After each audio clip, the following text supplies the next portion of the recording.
Hi hello ಎಲ್ಲರಿಗೂ ನಮಸ್ಕಾರ ಸ್ನೇಹಿತರೆ. ಎಷ್ಟೋ ಹುಡುಗರ ಕನಸಿನ ಜಾಬ್ ಅಂತ ಹೇಳ್ಬೋದು ಕರ್ನಾಟಕ ಸ್ಟೇಟ್ ಪೊಲೀಸ್ KSP ಯಲ್ಲಿ ಒಂದು ನೋಟಿಫಿಕೇಶನ್ ಆಗಿದೆ ಸ್ನೇಹಿತರೆ. ಎಷ್ಟೋ ಒಂದು ಕಾಂಪಿಟೇಟಿವ್ ಓದ್ತಾ ಇರೋ ಎಲ್ಲರೂ ವೇಟ್ ಮಾಡ್ತಿದ್ರಿ ಸ್ನೇಹಿತರೆ, ಯಾವಾಗ ನೋಟಿಫಿಕೇಶನ್ ಆಗುತ್ತೆ ಅಂತ.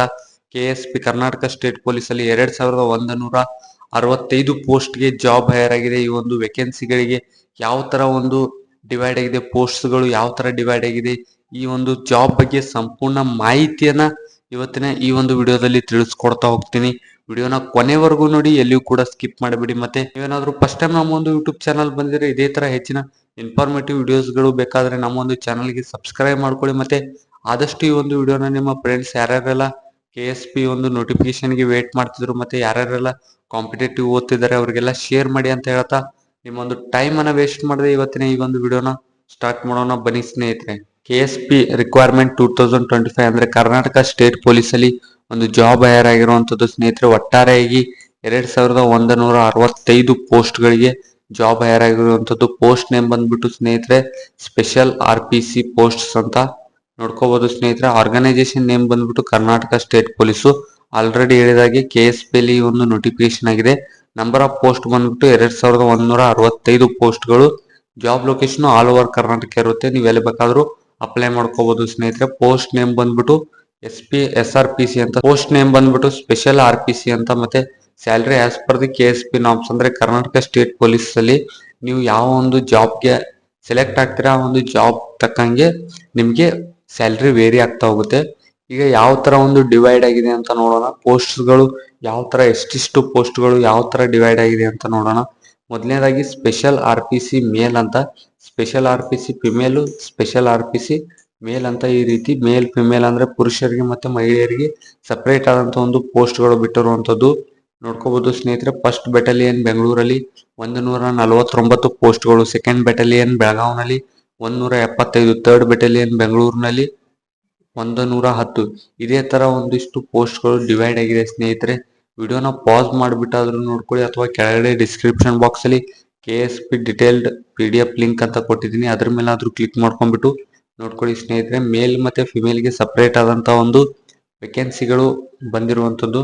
ಒಟ್ಟಾರೆಯಾಗಿ ಮೇಲ್ಗೆ ನೋಡೋದಾದ್ರೆ ಕರ್ನಾಟಕ ಈ ಒಂದು KSP ಅಲ್ಲಿ ಸ್ಪೆಷಲ್ RPC ಮೇಲ್ ಅಲ್ಲಿ ಸ್ಪೆಷಲ್ RPC ಮೇಲ್ ರೆಸಿಡ್ಯೂಷಿಯಲ್ ಗ್ರೇಡ್ ವೇಕೆನ್ಸಿ ಡೀಟೇಲ್ಸ್ ಅಲ್ಲಿ 1426 ಪೋಸ್ಟ್ಗಳು ಖಾಲಿ ಇವೆ. ನೀವೇನಾದ್ರೂ ಫಿಮೇಲ್ ಆಗಿದ್ರೆ ನಿಮ್ಗೆ 74 ಪೋಸ್ಟ್ಗಳು ಖಾಲಿ ಇವೆ ಸ್ನೇಹಿತರೆ.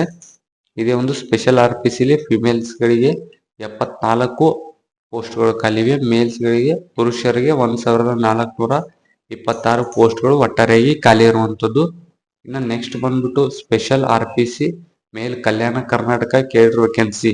ನಿಮ್ದೇನಾದ್ರೂ ಕಲ್ಯಾಣ ಕರ್ನಾಟಕ ಮೀಸಲಾತಿ ಇತ್ತಪ್ಪ ಅಂದ್ರೆ ನಿಮ್ಗೆ first battalion Bengaluru, third battalion Bengaluru, fourth battalion Bengaluru, sixth battalion Kalaburagi, 9th battalion Bengaluru, ಈ ತರ ನಿಮ್ಗೆ ನೀವೇನಾದ್ರೂ ಕಲ್ಯಾಣ ಕರ್ನಾಟಕ ಆಗಿದ್ರೆ, ನಿಮ್ಗೇನಾದ್ರೂ ಕಲ್ಯಾಣ ಕರ್ನಾಟಕ ಮೀಸಲಾತಿ ಬರ್ತಿದ್ರೆ ನಿಮ್ಗೆ ಸಪರೇಟ್ ಆದಂತ ಒಂದು ಪೋಸ್ಟ್ಗಳು ಹೈರ್ ಆಗ್ತಾ ಇರುವಂತದ್ದು. ಒಟ್ಟಾರೆಯಾಗಿ 372 ಪೋಸ್ಟ್ಗಳು ಕಲ್ಯಾಣ ಕರ್ನಾಟಕದಲ್ಲಿ ಕಂಡು ಬರ್ತಾ ಇರುವಂತದ್ದು.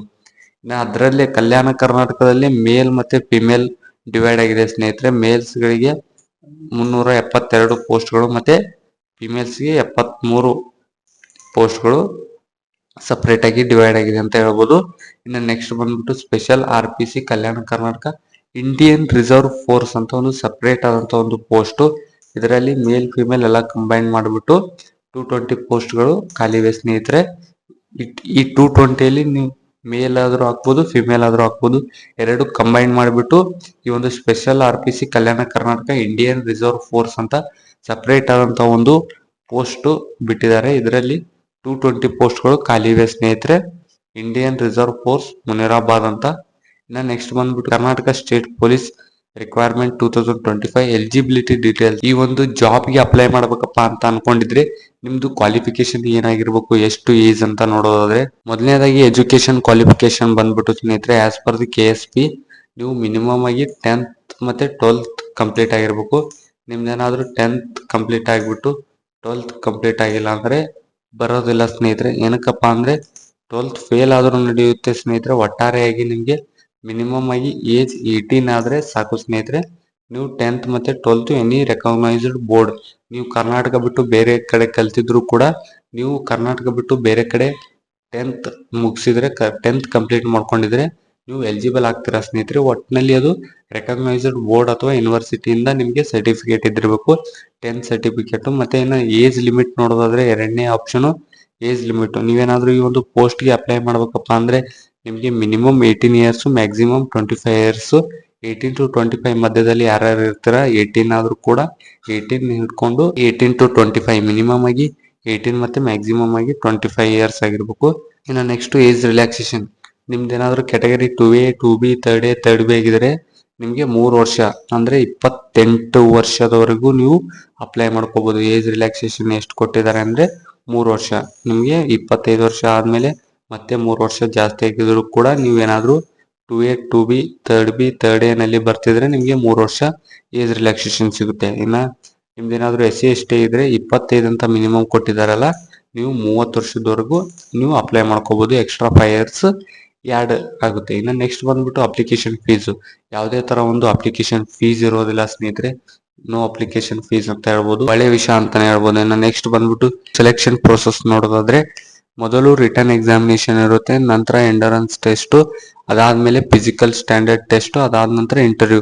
ಮೊದಲು ನೀವು ರಿಟರ್ನ್ ಎಕ್ಸಾಮ್ ನ ಕಂಪ್ಲೀಟ್ ಮಾಡ್ಕೊಂಡ್ಬಿಟ್ಟು ಅದಾದ ನಂತರ ಎಂಡರೆನ್ಸ್ ಟೆಸ್ಟ್ ಅಂದ್ರೆ ಫಿಸಿಕಲ್ ಕಿನ್ನ ಮೊದಲು ಡಾಕ್ಯುಮೆಂಟ್ ವೆರಿಫಿಕೇಶನ್, ಅದಾದ್ಮೇಲೆ ಫಿಸಿಕಲ್ ಎಕ್ಸಾಮಿನೇಷನ್, ಅದಾದ ನಂತರ ಕೊನೆಯದಾಗಿ ನೀವು ಇಂಟರ್ವ್ಯೂ ನಲ್ಲಿ ಪಾಸ್ ಆದ್ರೆ ಮಾತ್ರ, ಈ ಒಂದು 4 ಸ್ಟೆಪ್ಸ್ ಗಳು ಕಂಪ್ಲೀಟ್ ಮಾಡ್ಕೊಂಡ್ರೆ ಮಾತ್ರ ನಿಮ್ಗೆ ಈ ಒಂದು ಜಾಬ್ಗೆ ಸೆಲೆಕ್ಟ್ ಆಗುತ್ತೆ, ಇಲ್ಲಾಂದ್ರೆ ಆಗೋದಿಲ್ಲ. ಡೇಟ್ಸ್ ಗಳನ್ನ ನೋಡ್ತಾ ಹೋಗೋದಾದ್ರೆ ಸ್ನೇಹಿತರೆ, ಇನ್ನೂವರೆಗೂ ಅಪ್ಕಮಿಂಗ್ ಸೂನ್ ಅಂತ ಇದೆ ಸ್ನೇಹಿತರೆ. ಇನ್ನೊಂದು ವಾರದಲ್ಲಿ ಒಂದು 5-6 ದಿನದಲ್ಲಿ ಡೇಟ್ ಅನ್ನ ಅನೌನ್ಸ್ ಮಾಡ್ತಾರೆ, ಮತ್ತೆ ಲಾಸ್ಟ್ ಡೇಟ್ ಕೂಡ ಅನೌನ್ಸ್ ಮಾಡ್ತಾರೆ.